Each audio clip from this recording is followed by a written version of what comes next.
as a young man, when I was first born, my father always took us out running, jogging from the tender age of about 3 or 4. And I would go with Uncle Jim then and his son, and we always just, it was like fun then, because I remember Uncle Jim was, he was the engineer for Ambassador Beach, which I think is now, what is that? That's Breezes now. And our treat after running would be to go to the cafeteria kitchen, and they would have, in those days, the toast that goes around in the circle. I'll never forget that.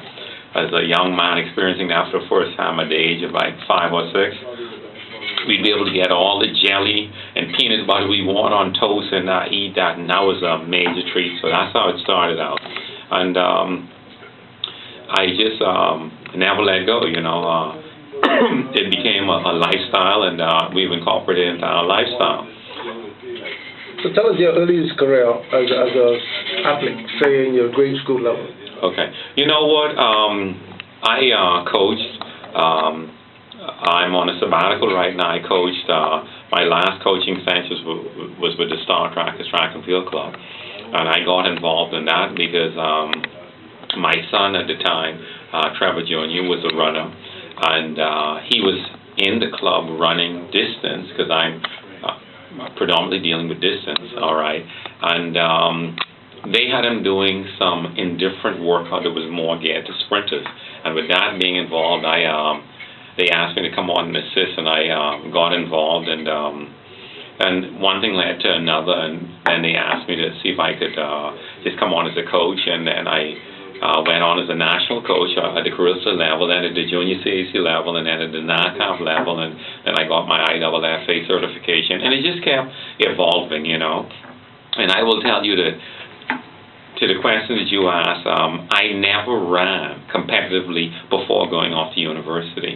I ran 1 or 2 races, but I was never any good. And I always tell young people, say, look here, your best days are truly ahead of you.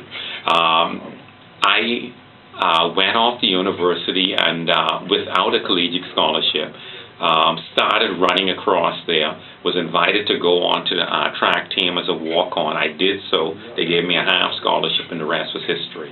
After graduating, because I didn't run my freshman year, I had a 1 year of eligibility. My coach asked me to stay behind, do my master's, which I did, and he said, what you fall short on the difference, I'll make it up, and we'll let you student coach or whatever. So we've just had a very good situation, and you know, I mean, I've been able to, I think I coached for about 7 years at Star Trek, as I was able to assist at least about 10 kids in getting full athletic scholarships, so that was great.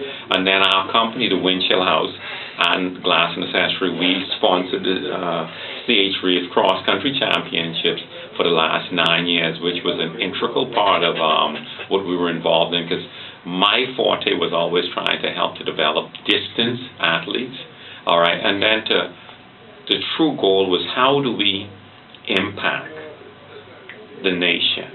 And rather than giving out $1 here, $1 here, you know, a couple of dollars, if I could put my time in a bottle, put it into an individual every day, and create a $30,000, $40,000 a year scholarship that I wouldn't have to pay $1, and their parents wouldn't have to pay $1, and to educate, to change the direction of a generation. That is what made me do it, you know. And after doing that, most of my athletes who would have gone off are graduating or have graduated and going on to even a higher level of education, some lawyers, some doctors, and which is a good thing, you know. Yeah.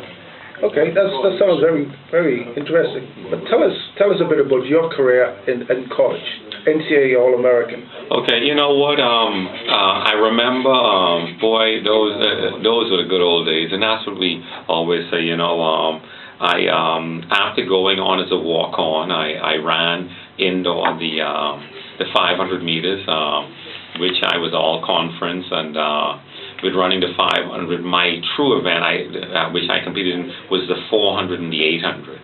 All right, so the 500 was indoor, was equivalent to running basically an 800 outdoor, and that is what I was working as. And with my there I was able to run a pretty decent leg, 47 and change. I was able to get onto the mile relay team. We went to nationals, and we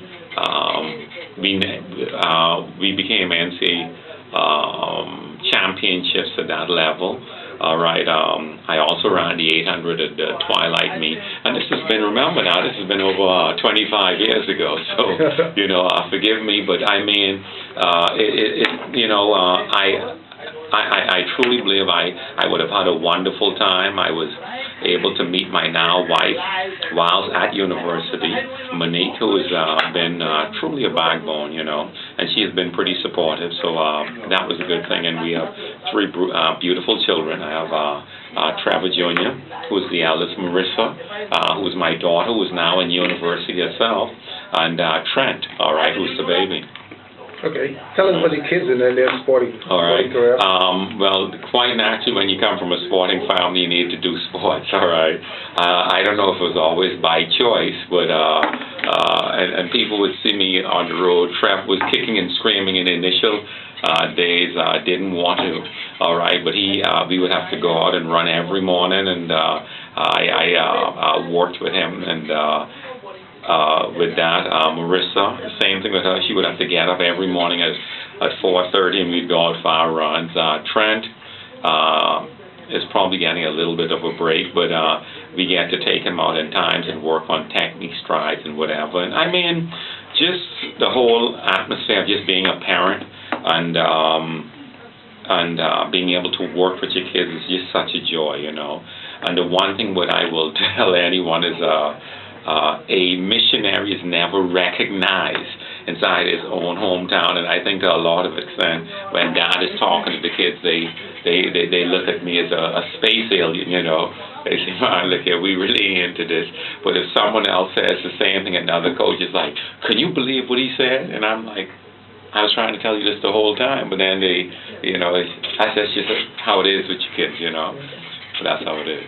Yeah, okay, yes, let's go back to the beach race in terms of developing distance runners. Okay. Seems like we have a problem with that.